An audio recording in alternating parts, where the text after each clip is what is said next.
कौन है शिव? कौन है शिव? शिव संस्कृत भाषा का शब्द है जिसका अर्थ है कल्याणकारी या शुभकारी। यजुर्वेद में शिव को शांतिदाता बताया गया है, जिसमें शी का अर्थ है पापों का नाश करने वाला, जबकि व का अर्थ है देने वाला, यानी दाता। क्या है शिवलिंग? शिव की दो काया है, एक वह जो स्थूल रूप से व्यक्त किया जाए, दूसरी वह जो सूक्ष्म रूपी अव्यक्त लिंग के रूप में जानी जाती है। शिव की सबसे ज्यादा पूजा लिंग रूपी पत्थर के रूप में ही की जाती है। लिंग शब्द को लेकर बहुत ही भ्रम होता है। संस्कृत में लिंग का अर्थ है चिन्ह। इसी अर्थ में यह शिवलिंग के लिए भी इस्तेमाल होता है। शिवलिंग का अर्थ है शिव, यानी परम पुरुष का प्रतीक के समन्वय चिन्ह। आइए जानते हैं कि शिव शंकर महादेव में क्या अंतर है। शिव का नाम शंकर के साथ जोड़ा जाता है।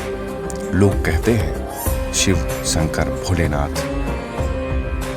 इसी तरह अनजाने ही कई लोग शिव और शंकर को एक ही सत्ता के दो नाम बताते हैं। असल में दोनों की प्रतिमाएं अलग अलग आकृति की हैं। शंकर को हमेशा तपस्वी के रूप में दिखाया जाता है।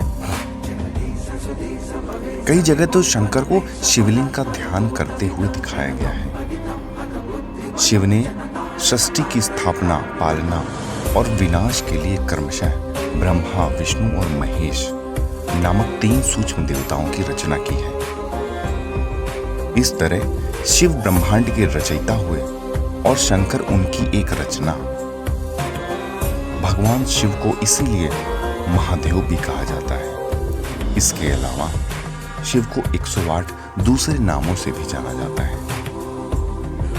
आइए जानते हैं शिव को अर्धनारीश्वर क्यों कहा गया है, इसके पीछे का रहस्य क्या है। शिव को अर्धनारीश्वर भी कहा गया है। इसका अर्थ यह नहीं है कि शिव आधे ही पुरुष हैं या उनमें संपूर्णता नहीं है। दरअसल यह शिव ही हैं जो आधे होते हुए भी पूरे हैं। इस सृष्टि के आधार और रचयिता यानी स्त्री पुरुष शिव और शक्ति के ही स्वरूप हैं। इनके मिलन और सृजन से यह संसार संचालित और संतुलित है। दोनों ही एक दूसरे के पूरक हैं। नारी प्रकृति है और नर पुरुष है। प्रकृति के बिना पुरुष बेकार है और पुरुष के बिना प्रकृति। आइए जानते हैं भगवान शिव को नीलकंठ क्यों कहा गया है। जब अमृत पाने की इच्छा में जब देव दानव बड़े जोश और वेग से मंथन कर रहे थे, तभी समुद्र से कालकूट नामक भयंकर विष निकला।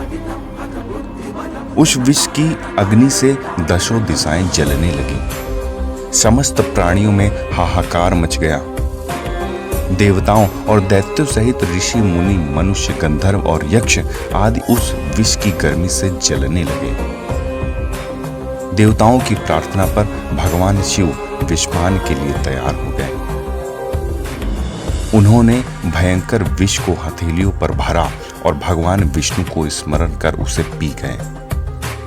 भगवान विष्णु अपने भक्तों के संकट हर लेते हैं। उन्होंने उस विष को शिव जी के कंठ पर ही रोक दिया और उसका प्रभाव खत्म कर दिया।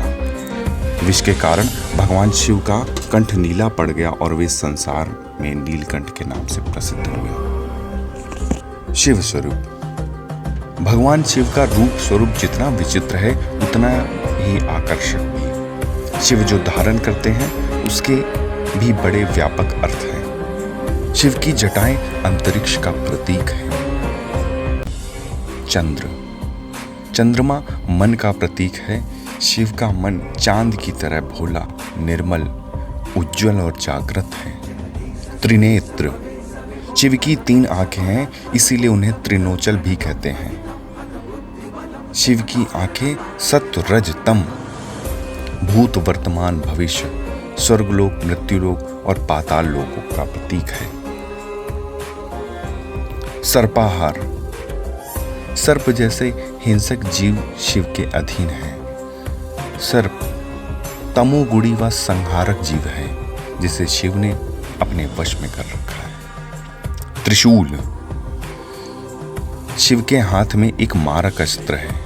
त्रिशूल भौतिक, दैविक, आध्यात्मिक इन तीनों पापों को वो नष्ट करता है। डमरू, शिव के हाथ में डमरू है जिससे वह तांडव नृत्य करते समय बजाते हैं। डमरू का नाद ही ब्रह्मा रूप है। मुंडमाला, शिव के हाथ में मुंडमाला है जो इस बात का प्रतीक है कि शिव ने मृत्यु को भी वश में कर रखा है। छाल, शिव ने शरीर पर व्याघ्र चर्म यानी बाघ की खाल पहनी हुई है। व्याघ्र हिंसा और अहंकार का प्रतीक माना जाता है। इसका अर्थ है कि शिव ने हिंसा और अहंकार को दमन कर उसे अपने नीचे दबा लिया है। भस्म, शिव के शरीर में भस्म लगी होती है। शिवलिंग का अभिषेक भी भस्म से किया जाता है। भस्म का लेप बताता है कि यह संसार नश्वर है। वृषभ, शिव का वाहन वृषभ यानी बैल है। वह हमेशा ही शिव के साथ रहता है। वृषभ धर्म का प्रतीक है। महादेव इस 4 पैर वाले जानवर की सवारी करते हैं जो हमें बताता है धर्म, अर्थ, काम और मोक्ष उनकी कृपा से ही मिलते हैं। इस तरह शिव स्वरूप हमें बताता है कि उनका रूप विराट और अनंत है और शिव की महिमा अपरंपार है और उन्हीं में सारी सृष्टि समाई हुई है।